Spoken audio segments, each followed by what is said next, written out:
Good day, everyone. Today, I'm glad you're here because we are going to explore one of the most fundamental ideas in biology, the central dogma of molecular biology. So, these are the learning outcomes. So, by the end of this lesson, you'll be able to define the central dogma, describe the processes of transcription and translation, and explain how DNA becomes protein, and plus why it matters in real life. Now, before we dive in, let's do a quick review of what we already know about DNA and RNA. Are you guys ready? Okay, let's start. Number 1. Match the DNA base adenine with its correct pair. So you guys can pause the video if you want to, okay? Okay.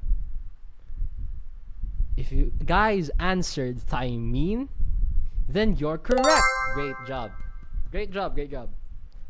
So, number 2. Which base is found in RNA but not in DNA?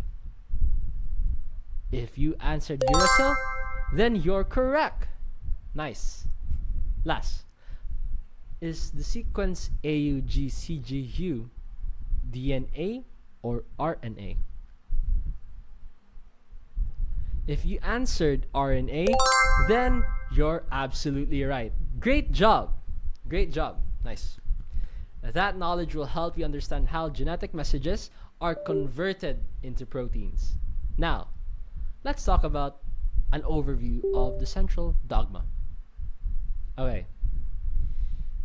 The central dogma, coined by Francis Crick in 1958, explains how genetic information flows inside cells. It's a 3-part journey. DNA stores the genetic code. Next is RNA carries the message. And next, proteins do the work. Think of DNA as the blueprint, RNA as the messenger, and proteins as the final product. So, or proteins, the builders of our bodies. Think about that. Okay? Now, let's discuss DNA, or the blueprint. DNA stands for deoxyribonucleic acid.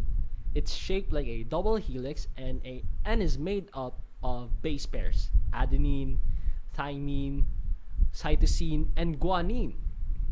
DNA lives inside the nucleus and carries genes, or specific messages of information that tell the cell how to build proteins. That's basically DNA. Okay, so next, when a cell needs a protein, it doesn't use the DNA directly.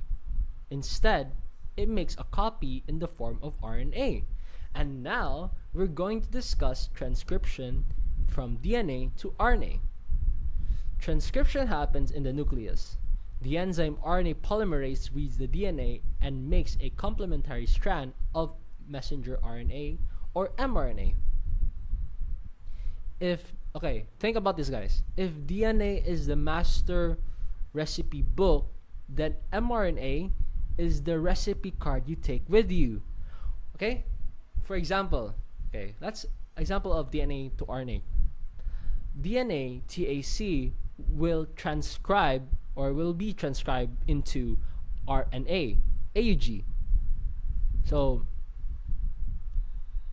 if you guys are curious what AUG is, it's methionine. It's an amino acid. So this shows the process of transcription, where a DNA strand is copied into mRNA. The DNA sequence TAC is transcribed into mRNA codon, AUG, following base pair rules: A pairs with U, T with A, C with G, and G with C. Take note that RNA uses uracil instead of thymine. So a codon chart helps identify with which amino acid each mRNA codon corresponds to during translation. Okay. So next, once the mRNA strand is fully formed during transcription, it detaches from the DNA and exits the nucleus through a nuclear pore. It enters the cytoplasm where it binds to a ribosome, which is the cellular machinery responsible for building proteins. This marks the start of translation, where the ribosome reads the mRNA codons and tRNA molecules bring the correct amino acids to form a protein chain. That's basically it. And now we're going to talk about translation. So translation happens at the ribosome in the cytoplasm, which I mentioned earlier. The ribosome reads the mRNA in triplets called codons. Each codon codes for a specific amino acid. Transfer RNA or tRNA brings the right amino acid to the ribosome, because think of tRNA as the truck or the delivery truck to the ribosome. So that's basically a great analogy of tRNA, a truck, a delivery truck. So for example, during translation, the mRNA codon AUG signals the start of a protein synthesis, and a tRNA brings methionine to the ribosome.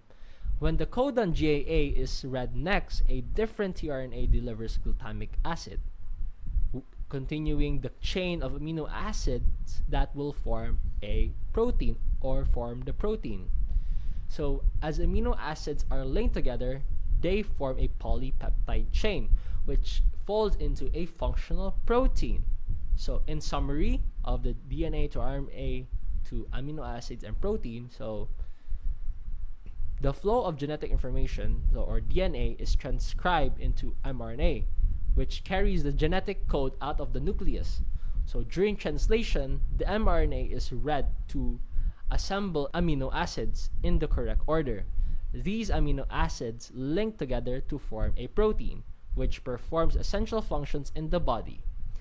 Now, let's talk about how the central dogma applies to real life. Now, let's talk about genetic engineering. It is the direct manipulation of an organism's genome using laboratory techniques to alter its characteristics.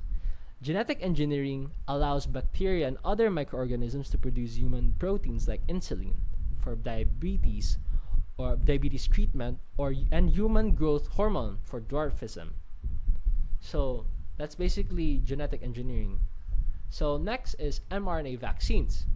mRNA vaccines is a type of vaccine that utilizes messenger RNA to stimulate an immune response.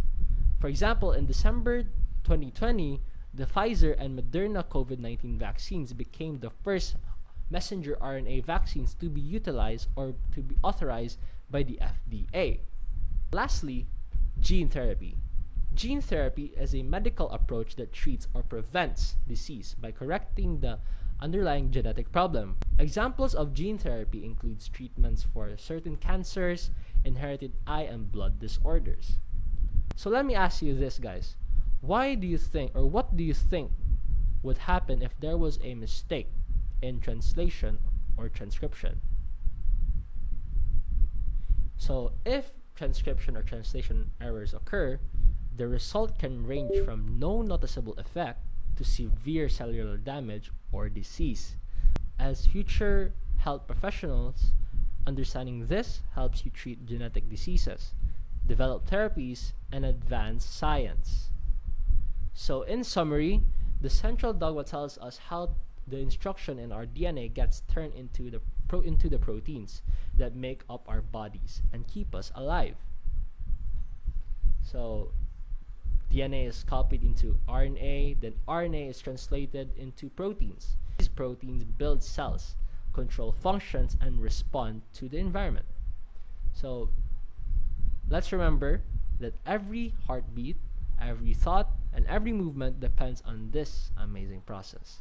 Thank you guys for watching, and I hope you enjoyed, and I hope you learned something about the central dogma of molecular biology, from DNA to RNA and then to protein.